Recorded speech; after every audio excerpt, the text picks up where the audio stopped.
Au nom d'Allah, le miséricordieux, le très miséricordieux.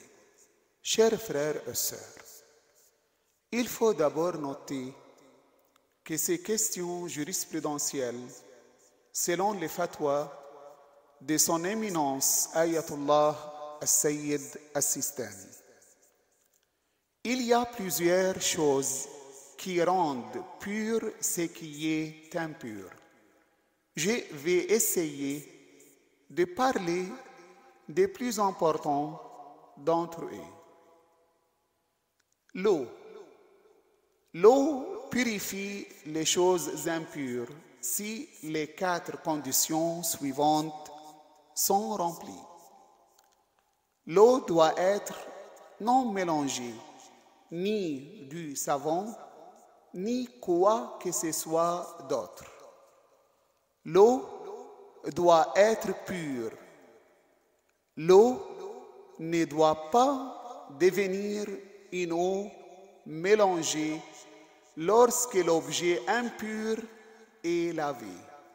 Après le lavage d'une chose impure, en vue de sa purification, l'impureté originelle ne doit pas rester sur la chose lavée.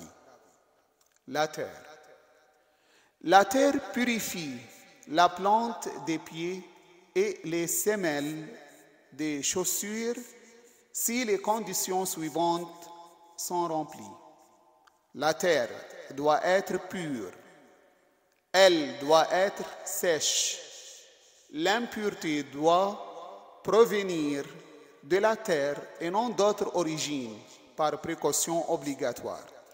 Si une impureté originelle telle que le sang ou l'urine ou une chose devenue impure, telle que l'argile impure, s'accroche sous la plante des pieds de quelqu'un ou sur la semelle de ses chaussures, il doit faire disparaître l'impureté en marchant sur la terre ou en y frottant les pieds ou la chaussure rendue impure pour qu'il devienne légalement pur. Il est nécessaire que la terre soit en argile, les planchers en pierre ou en brique ou en quelque chose de ce genre pour que la purification se réalise. Par conséquent, au cas où la plante du pied de quelqu'un est rendue impure, il ne peut pas la purifier en marchant sur un tapis, une natte ou sur des herbes vertes. D'autre part, pour que la semelle ou la plante du pied de quelqu'un soit purifiée, il vaut mieux marcher sur la terre, sur une distance d'au moins 15 coudées, même si l'impureté disparaît avant d'avoir couvert toute cette distance ou en frottant les pieds sur la terre. Le soleil. Le soleil purifie la terre, les bâtiments et le mur à condition que les 5 conditions suivantes soient remplies. La chose impure doit être mouillée et si elle ne l'est pas, il faut la mouiller pour que le soleil la sèche. Si une impureté originelle se trouve sur quelque chose d'impur, il faut l'enlever avant qu'elle ne soit séchée par le soleil. Rien ne doit être interposé entre l'objet impur et le soleil. Ainsi, Si les rayons du soleil tombent sur une chose impure à travers un rideau ou un nuage et que cette chose sèche ainsi, elle ne sera pas purifiée. Le séchage de la chose impure doit se faire uniquement par le soleil. Le soleil doit sécher en même temps toute la partie impure du bâtiment. Et au cas où il sécherait tout d'abord la surface de la terre ou du bâtiment impur et ensuite la partie intérieure, seule la partie extérieure devient pure alors que la partie intérieure demeure impure. La transformation, istihala. Si une chose impure subit un changement tel qu'elle acquiert la forme d'une chose pure, elle devient elle-même pure.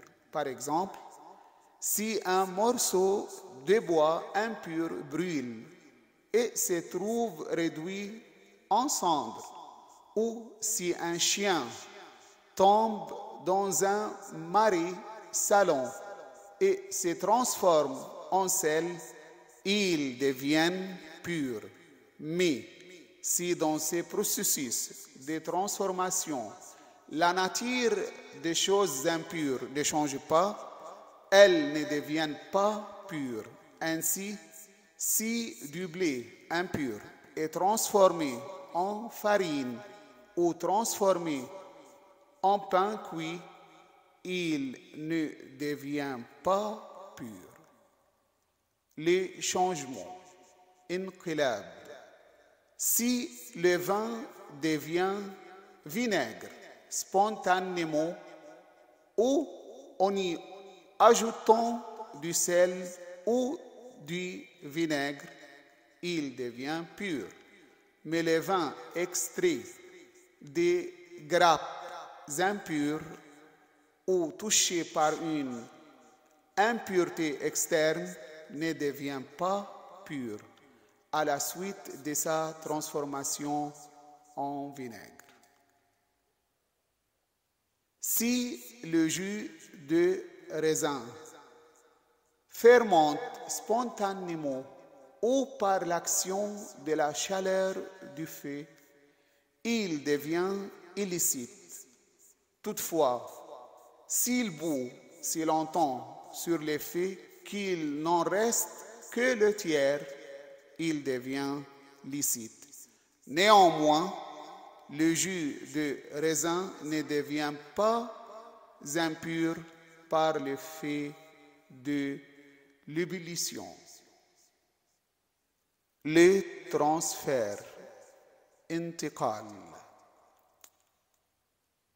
Le sang de l'être humain ou de tout animal à sang chaud jaillissant à l'abattage, sucé par un insecte dit sans sang, tels les poux, les puces, etc., de sorte qu'on les considère comme étant devenus une partie intégrante du corps de l'insecte et pur. Ce processus est appelé transfert intiqal. L'islam. Si un incroyant professe l'islam en disant « Ashhadu an la ilaha illallah wa ashhadu anna Muhammadan Rasulullah » j'atteste qu'il n'y a de Dieu qu'Allah et j'atteste que Muhammad est son messager. C'est-à-dire que s'il reconnaît l'unicité d'Allah et la mission du prophète de l'islam, dans n'importe quelle langue, il devient musulman. Et dès lors, son corps, sa sueur et sa salive deviennent purs. Si un incroyant professe l'islam, il devient pur, même si on ne sait pas s'il a embrassé l'islam sincèrement ou non. Et même si l'on n'est pas sûr de la sincérité de sa conversion à l'islam. Il est considéré comme pur tant que rien dans ses paroles ni dans ses actes ne contredit sa profession de l'unicité d'Allah et de la mission du prophète Mohammed, paix sur lui et sa famille, en tant que dernier prophète. La dépendance, at-taba'iyya. La dépendance signifie qu'une chose impure peut devenir pure à la suite de la purification d'une autre chose.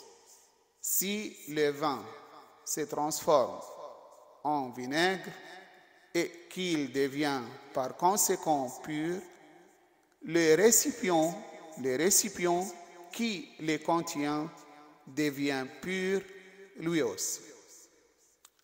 Louange à Dieu, Seigneur de l'univers.